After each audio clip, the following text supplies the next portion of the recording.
Chapter 7. But Solomon took 13 years to build his own house, so he finished all his house. He also built the house of the forest of Lebanon. Its length was 100 cubits, its width 50 cubits, and its height 30 cubits, with 4 rows of cedar pillars and cedar beams on the pillars.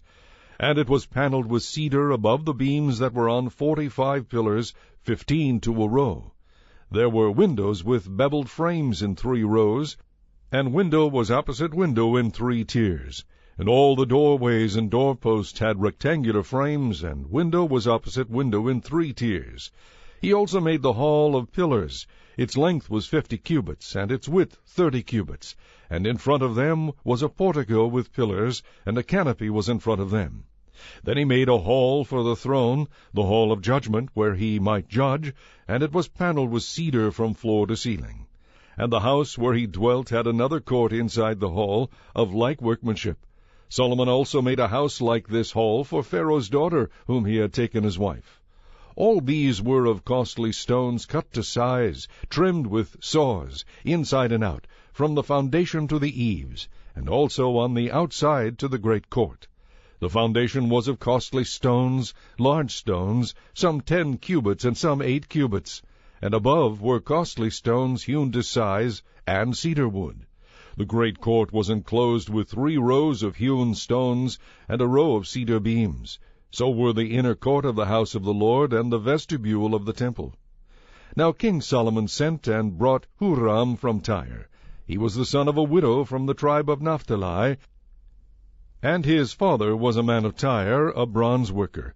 He was filled with wisdom and understanding and skill in working with all kinds of bronze work. So he came to King Solomon, and did all his work. And he cast 2 pillars of bronze, each one 18 cubits high, and a line of 12 cubits measured the circumference of each. Then he made 2 capitals of cast bronze to set on the tops of the pillars.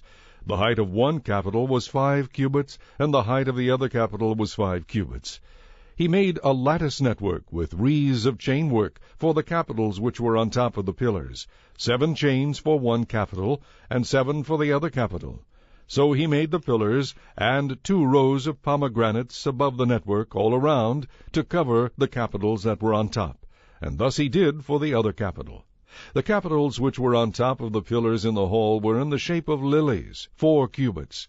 The capitals on the 2 pillars also had pomegranates above, by the convex surface which was next to the network, and there were 200 such pomegranates in rows on each of the capitals all around. Then he set up the pillars by the vestibule of the temple. He set up the pillar on the right, and called its name Jachin, and he set up the pillar on the left, and called its name Boaz. The tops of the pillars were in the shape of lilies, so the work of the pillars was finished. And he made the sea of cast bronze, 10 cubits from one brim to the other. It was completely round. Its height was 5 cubits, and a line of 30 cubits measured its circumference. Below its brim were ornamental buds encircling it all around, 10 to a cubit, all the way around the sea. The ornamental buds were cast in 2 rows when it was cast. It stood on 12 oxen, 3 looking toward the north, 3 looking toward the west, 3 looking toward the south, and 3 looking toward the east. The sea was set upon them, and all their back parts pointed inward. It was a handbreadth thick, and its brim was shaped like the brim of a cup, like a lily blossom. It contained 2,000 baths. He also made 10 carts of bronze. 4 cubits was the length of each cart, 4 cubits its width, and 3 cubits its height. And this was the design of the carts. They had panels, and the panels were between frames. On the panels that were between the frames were lions, oxen, and cherubim, and on the frames was a pedestal on top.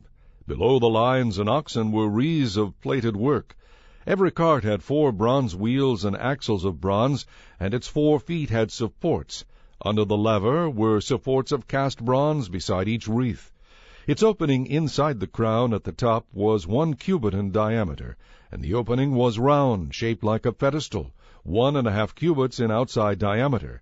And also on the opening were engravings, but the panels were square, not round. Under the panels were the 4 wheels, and the axles of the wheels were joined to the cart. The height of a wheel was 1½ cubits. The workmanship of the wheels was like the workmanship of a chariot wheel. Their axle pins, their rims, their spokes, and their hubs were all of cast bronze. And there were 4 supports at the 4 corners of each cart. Its supports were part of the cart itself. On the top of the cart, at the height of 1/2 cubit, it was perfectly round, and on the top of the cart its flanges and its panels were of the same casting. On the plates of its flanges and on its panels he engraved cherubim, lions, and palm trees, wherever there was a clear space on each, with wreaths all around. Thus he made the 10 carts. All of them were of the same mold, one measure, and one shape. Then he made 10 lavers of bronze. Each laver contained 40 baths, and each laver was 4 cubits. On each of the 10 carts was a laver. And he put 5 carts on the right side of the house and 5 on the left side of the house. He set the sea on the right side of the house toward the southeast. Huram made the lavers and the shovels and the bowls. So Huram finished doing all the work that he was to do for King Solomon for the house of the Lord.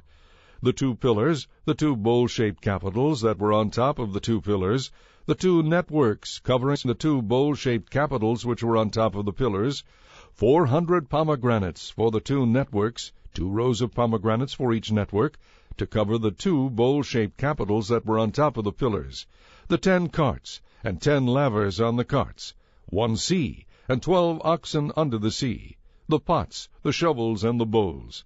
All these articles which Huram made for King Solomon for the house of the Lord were of burnished bronze. In the plain of Jordan the king had them cast in clay molds, between Succoth and Zaratan. And Solomon did not weigh all the articles, because there were so many. The weight of the bronze was not determined. Thus Solomon had all the furnishings made for the house of the Lord, the altar of gold, and the table of gold on which was the showbread, the lampstands of pure gold, 5 on the right side and 5 on the left in front of the inner sanctuary, with the flowers and the lamps and the wick trimmers of gold, the basins, the trimmers, the bowls, the ladles, and the censers of pure gold, and the hinges of gold, both for the doors of the inner room, the most holy place, and for the doors of the main hall of the temple. So all the work that King Solomon had done for the house of the Lord was finished, and Solomon brought in the things which his father David had dedicated. The silver and the gold and the furnishings, he put them in the treasuries of the house of the Lord.